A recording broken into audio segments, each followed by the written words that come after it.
Hey everyone, this is James Knight here with the Fantasy Football Week 1 offensive rankings for IDP Plus.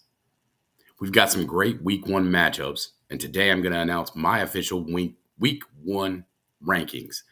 So just stay tuned and see if the rankings are a little bit different than what you think.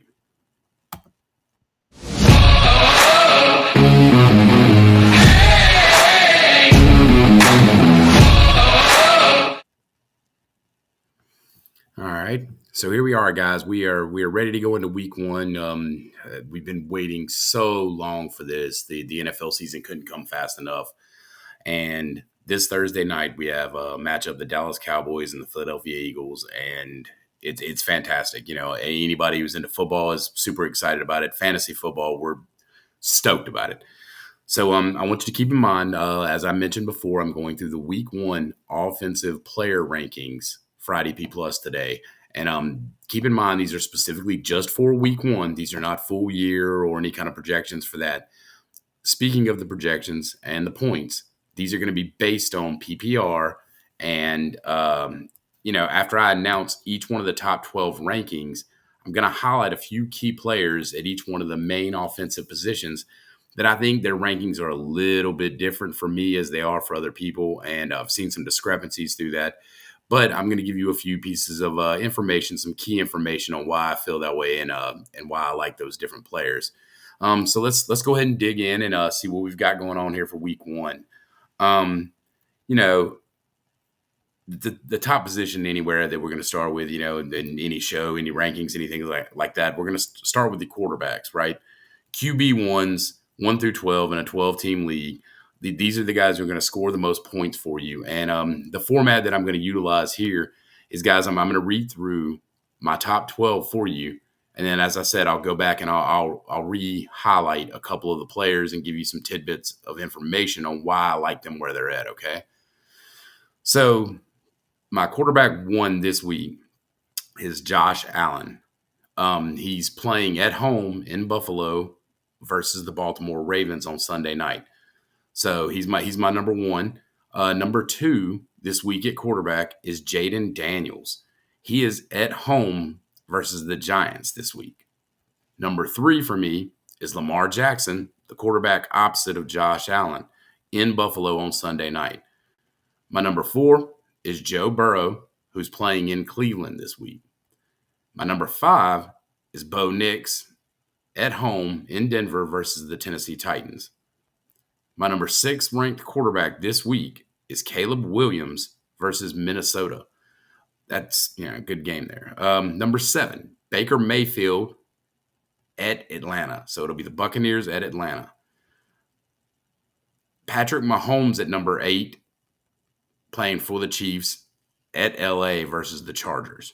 Number 9, I've got Jalen Hurts at home in Philadelphia versus the Cowboys, which I already mentioned. That's the week 1 opener on Thursday night. My number 10 quarterback this week is Jordan Love at home versus the Detroit Lions. My number 11 quarterback is Kyler Murray at New Orleans this week. My number 12 quarterback is Trevor Lawrence versus Carolina in Jacksonville. So I really like those 12 guys. I think that's going to be your top tier QB1s this week. I've seen a lot of people have Jaden Daniels, Lamar Jackson, even Joe Burrow, different things like that up at the 1 spot. I decided to go with Josh Allen this week versus Baltimore. There's a couple of reasons I really, really like him outside of the fact that it's Josh Allen. But at this point, when you look at the actual Vegas over-under lines for the games in week 1, the highest over-under total this week is the Buffalo Bills versus the Baltimore Ravens. They've got the over-under listed at 50.5 already. So that's telling us it's going to be a high-scoring game. It's going to be a shootout, which if it's going to be a shootout, Josh Allen's going to put up some points. Another thing that is going in Josh's favor this week, the Ravens last year, historically good defense, have always done great things, but last year they were second worst in the NFL in passing yards per game. They gave up 244 yards per game. The only team that gave up more than them was the Jacksonville Jaguars, who gave up 257 per game. And This is kind of where it gets a little tricky because historically speaking, people can say that the matchups for Josh when he plays against the Baltimore Ravens, he hasn't been historically good, throughout that pretty much matchup between them. But this game is going to be different. It's going to be a Sunday night. It's going to be in prime time, and I'm willing to bet that Josh shows up for this game and shows out for this game. One of the biggest things, and we're going to hear it a ton because all of us are going to have our eyes on the game. We're going to continually hear this could very well be an AFC Championship preview game, meaning we could see these guys again at the end of the season in the playoffs fighting for a chance at a Super Bowl. I don't think Josh Allen's going to mess that up here. I think he's gonna prevail and probably put up a giant game. Which obviously I think Lamar Jackson's going to do well is the same kind of thing. I've got him listed as QB3 this week, as I mentioned previously. Another quarterback that I wanted to touch on that I think I've got higher than most consensus is Caleb Williams, the quarterback for the Chicago Bears. I've got him at 6 this week, quarterback 6. He is going to be at home in his second year starting against a division rival, the Minnesota Vikings. I think this is going to be a huge game for him. I think with Ben Johnson and company and everybody coming into Chicago, they've rearranged that entire team, and I think Caleb Williams is going to hit the ground running as a top draft pick the way he was supposed to last year. All intents and purposes, he wasn't terrible last year, but he wasn't great. This year, I think he's going to be great. He gets the Vikings, who last year, their pass defense was one of the things they lacked on. They gave up 242 yards per game, which was 5th worst in the NFL. So Caleb Williams has got a good chance against them. Not to mention the fact that last season, despite the fact that Caleb had some ups and downs, at home versus the Vikings, he threw for 340 passing yards, 2 touchdowns, and even chipped in another 33 rushing yards. So that's pretty good. Doing the math in your head, that's 26.9 fantasy points. That made him finish as QB4 that week. I've got him at QB6 here. He could go a little higher, but I think that's right about where he's going to be. As far as another quarterback that I wanted to highlight, I did mention my top 12. I've seen a lot of lists that have this next quarterback on their list in the top 12, and that's Jared Goff, the quarterback for the Detroit Lions. He's continually thrown for a ton of yards. They're throwing for 30 touchdowns. He's doing that each year and doing things like that, and I do get that. But here in week 1, he gets a matchup where he has to travel to Green Bay and play against the Packers. At Green Bay last year, Jared Goff scored 9.6 fantasy points. That was his lowest output all season. The only time he did not crack 10 points, and it was at Green Bay. The Packers were a little better than middle of the pack. They finished 13th in passing yards allowed last year. But as I said, at home, they're a little bit stingier, and at home, they did some damage to Goff last year. Also, biggest news that we've been seeing all week, Micah Parsons is a Green Bay Packer.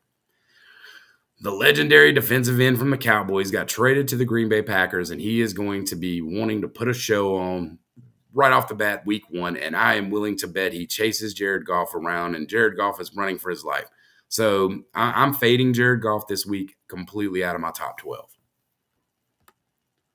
All right, let's head on to running backs. I'll do the same thing with the running backs that I did with the quarterbacks. I'm going to go through, give you my top 12, and then I'm going to list a few players out with some highlights. All right. My RB1 this week is Devon Achane. He's playing at Indianapolis.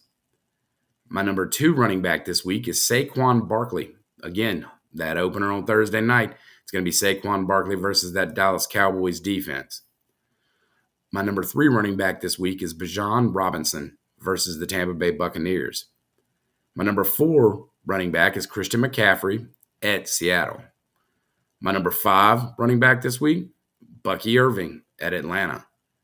RB6 this week, Jonathan Taylor versus the Miami Dolphins. RB7 this week, Jahmyr Gibbs at Green Bay. RB8 this week, Alvin Kamara versus Arizona. So he'll be at home in New Orleans versus Arizona. My running back 9 this week is Chase Brown, who will be playing at Cleveland. My number 10 running back this week is Josh Jacobs. He'll be at home versus the Detroit Lions. My number 11 running back this week is Derrick Henry. That Sunday night game, Ravens at Buffalo, it's going to be a lot of fireworks. And my number 12 running back this week is Travis Etienne, who will be playing against Carolina in Jacksonville. So a couple of the key pieces that I see here, I wanted to highlight Saquon Barkley up at 2. There's been a lot of speculation about, is he going to fall victim to the Madden curse? Did he get too many touches last year? Is the Eagles, are their offensive line guys, are they banged up? What's going on? Well, Saquon Barkley is still Saquon Barkley, and it's still the Philadelphia Eagles. They've got majority of their offensive line healthy and should be good for week 1. And they're going to be playing against the Cowboys. It's a division game. It's going to be a huge game they want to win. And last season, the Dallas Cowboys were the 4th worst rushing defense in yards per game. They gave up 137 yards per game on the ground. So, Saquon wants to feast on them. Well, let's do a little more digging. Last year versus the Cowboys in Philadelphia, Saquon Barkley ran for 167 yards. So even with the addition of Kenny Clark, who's supposed to be a better run-stopping defensive tackle, over losing Parsons the end, there's not enough defensive firepower in Dallas to slow down Saquon Barkley. Lastly, like I've already mentioned, primetime game. First game of the year. The defending champions are going at home versus a division rival. They're going to want to establish tempo, establish the run game, and Saquon Barkley is going to absolutely feast. So I've got him as RB2 this week. I think he clears 100 yards easily on the ground. A touchdown or 2 is probably in the books for him.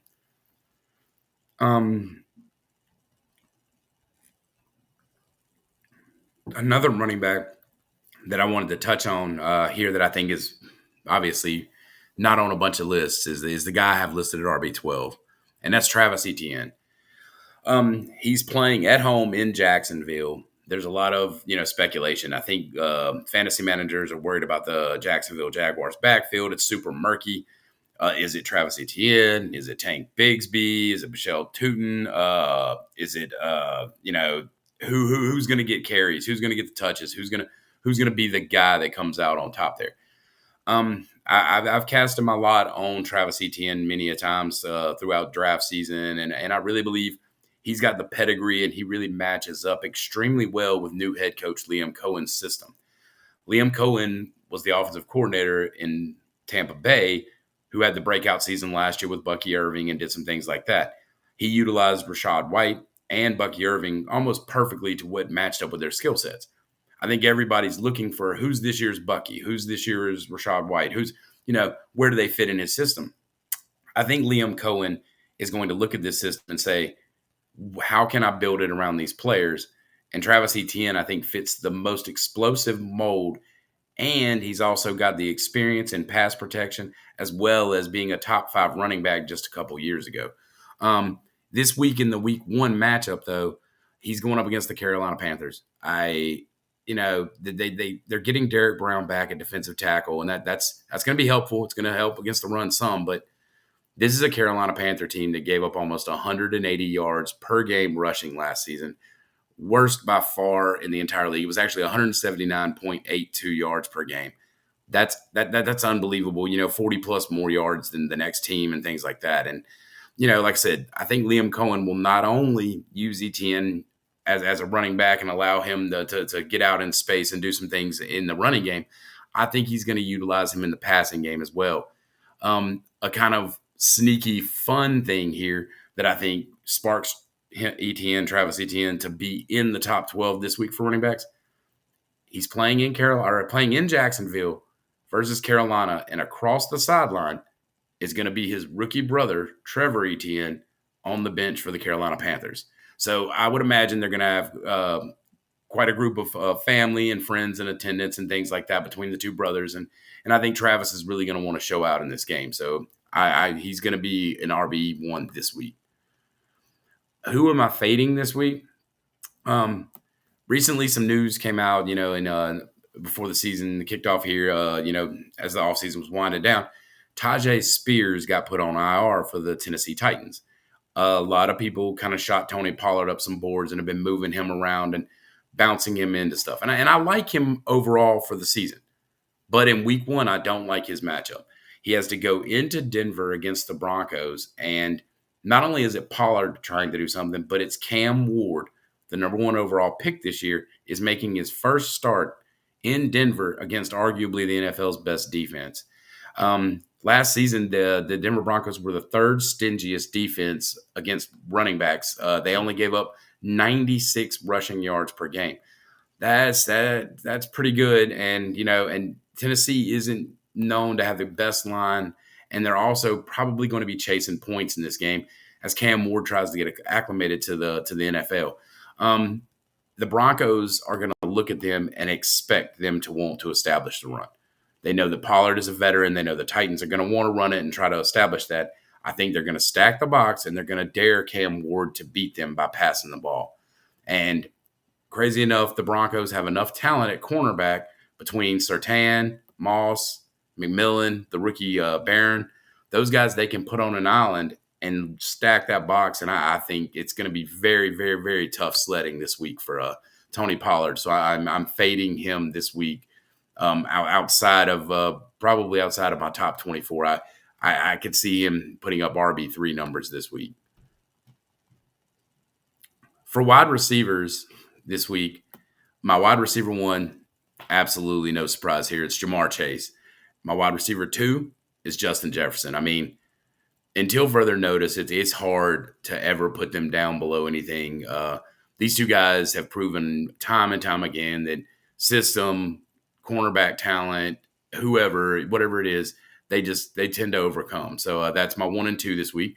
My wide receiver 3 this week is DJ Moore versus Minnesota. He's at home in Chicago versus Minnesota. And Jamar Chase, I apologize. My wide receiver 1, Jamar Chase, is at Cleveland. My wide receiver 2, Justin Jefferson, is at Chicago. My wide receiver 3, DJ Moore, is at home versus the Minnesota Vikings. My wide receiver 4, Drake London, is at home in Atlanta versus the Tampa Bay Buccaneers. My wide receiver 5 this week is CeeDee Lamb in that week 1 Thursday night primetime first game of the year matchup at Philadelphia. My wide receiver 6 is Mike Evans, who's going to travel to Atlanta with the Buccaneers. My wide receiver 7 is Puka Nacua, who will be at home for the Rams against the Houston Texans. My wide receiver 8 is Nico Collins, who will be on the road against the Rams, playing for the Texans. My wide receiver 9 is Malik Neighbors.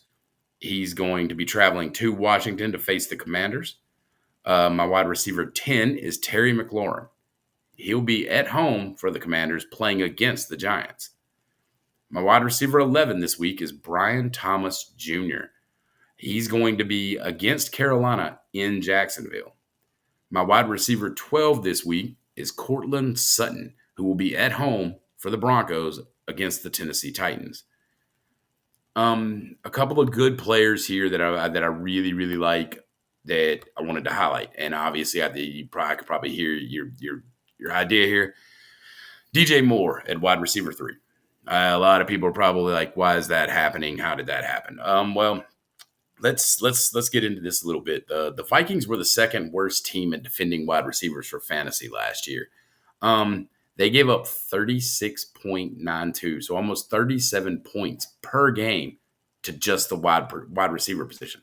The only team that was worse at giving up points to the wide receiver were the Atlanta Falcons, which was extremely close, and we'll get to that in a minute. But not to mention that DJ Moore last year was competing with targets. He had Keenan Allen, Rome Odunze came in. There was a whole lot of things. It was a rookie quarterback. We've already touched base on the fact that the coordinator from the Detroit Lions, Ben Johnson, has come over and he's now the head coach for the Chicago Bears. I think the offense is going to look much, much, much better, as I touched on with Caleb Williams. And I think DJ Moore is going to be a big part of that. Last season at home, when he played against the Minnesota Vikings, DJ Moore scored 26.9 points. That was good enough to finish as wide receiver 4 for the week. and that was during the rookie season for Caleb Williams. Very rough, kind of rocky season, tough going on sledding. But DJ Moore showed out in the game, the home game versus the Vikings. This week, Chicago's at home versus the Vikings. So I could really see him doing a lot of damage against them, and I think he's still Caleb Williams' top target.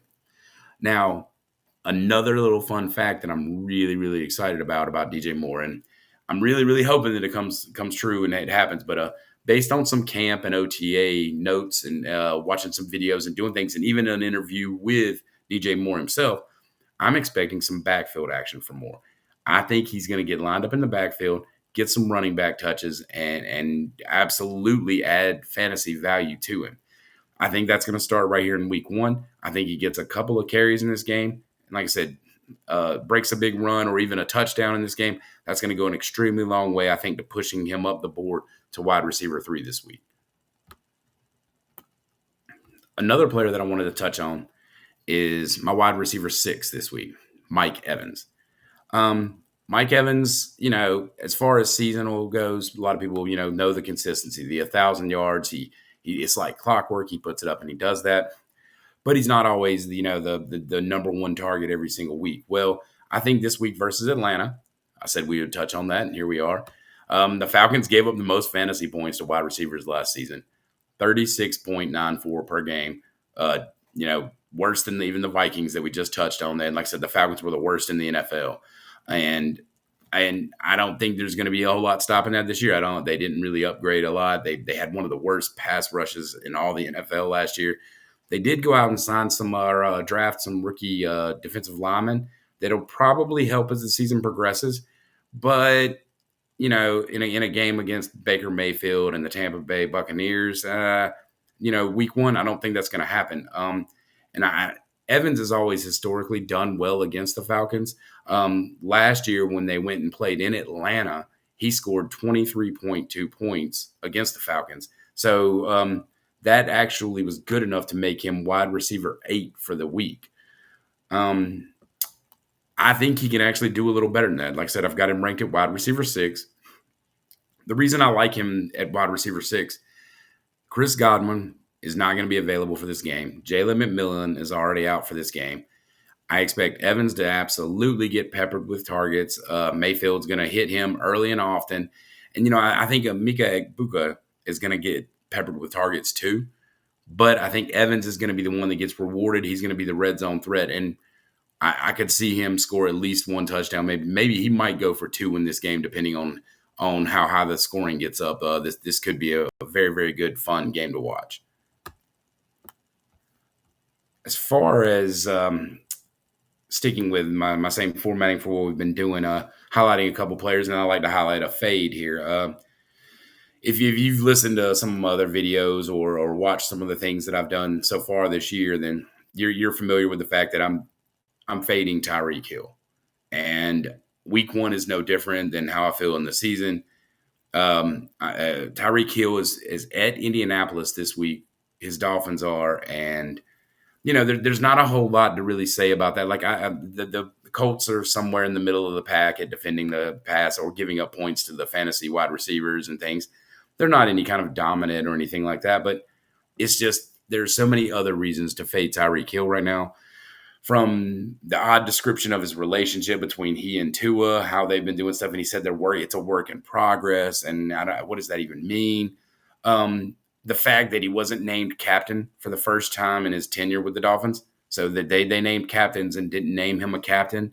Or you go back to last year if you want more performance-driven stuff. Last year, Hill only had 1 game after the Dolphins' Week 6 bye that he got 10 or more targets. That seems kind of crazy. You're like, okay, well, what does that mean? Well, in the first 5 weeks of the season, 2 of those weeks, 2 out of the 5, he had more than 10 targets. Then he went the rest of the year after the bye and only had 1 more week with 10-plus targets. He's a high-volume, high-usage receiver. In order for Tyreek Hill to return fantasy value and get you into that second round and where he's been before, he's going to need 150-plus targets, maybe 140, 150 at least.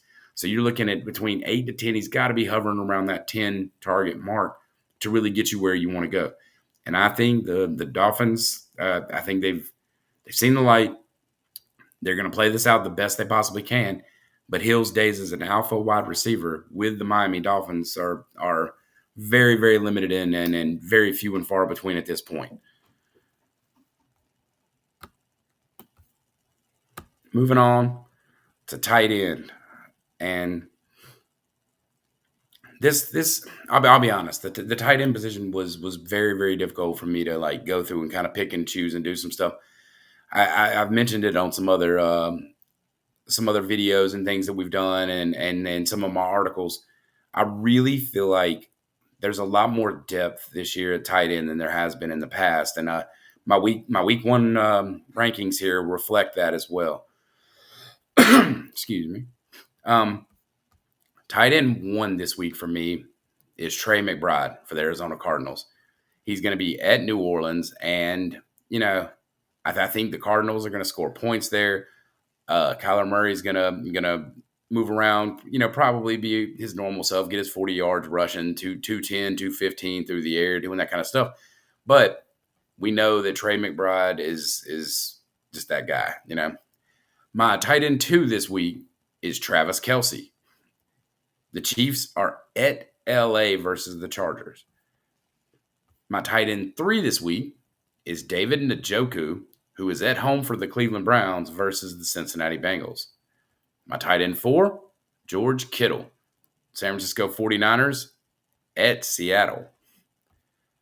My tight end 5 is Brock Bowers, who Raiders are traveling to New England to play against the Patriots this week. My tight end 6 is Evan Ingram for the Denver Broncos, who are at home versus the Tennessee Titans. My tight end 7 this week is TJ Hockenson, who travels to Chicago for the Minnesota Vikings. My tight end 8 is Mark Andrews.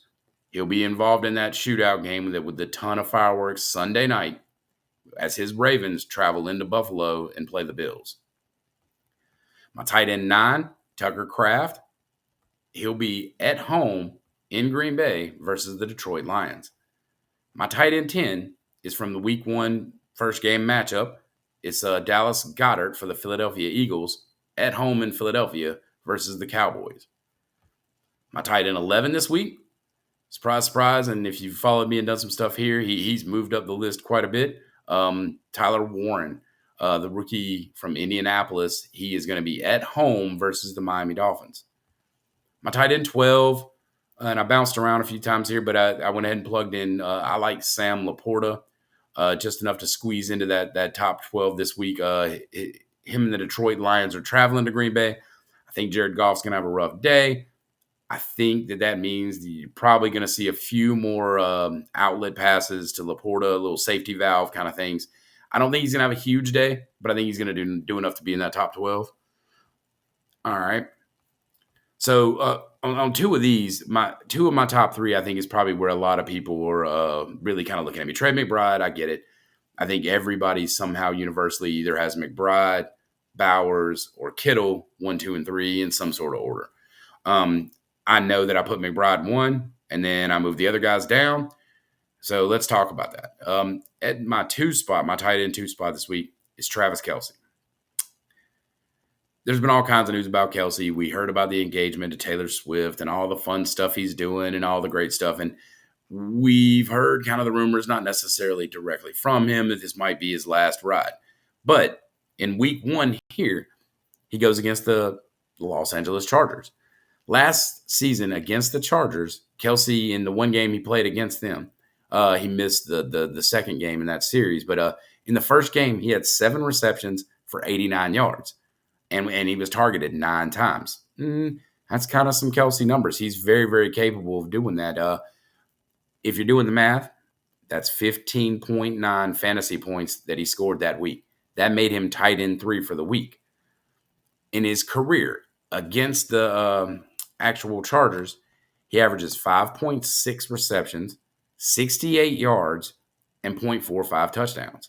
So, I mean, you're looking at close to 15, 16 points right there per game. He's in the wheelhouse at 16 points. 16 points should put him in that tight end 2, tight end 3 range. And That's why I like him higher than consensus. I think Patrick Mahomes is going to pepper him. You got Rashee Rice out with suspension. Not as big on Xavier Worthy as other people. Like I said, I think Kelsey gets peppered with targets, and I think he wants kind of a final tour with Mahomes and the whole nine, and I think he wants that to be this year. And as long as he's capable and he's out there on the field, I think he's going to put up surprisingly good numbers, starting right here in Week 1 against the Chargers. My number 3 tight end this week, like I said, that jumped ahead of the Kittles and the Bowers, which everybody I think had them higher, but I think is going to be the tight end 3. He's got potential enough to move up higher, but I like him at 3 here. Is David Njoku for the Cleveland Browns. They're going to play against the Cincinnati Bengals. We know the Bengals. The Bengals don't really have a defense. They get a bunch of points scored on them, and then they are capable of putting up a bunch of points. So this could potentially be one of those games where you don't think Cleveland can score points, but with Joe Flacco being named the starting quarterback there, he's willing to air it out, and he averages upwards of 280 yards over the last 2 years in starts that he plays. So not only that, the Bengals gave up the second most fantasy points to tight ends last year, 15.18 per game. So like we were saying, that 15, 16 point range is going to probably get you up to that tight end 3, tight end 2 spot. And I think that's right about where Njoku is going to be.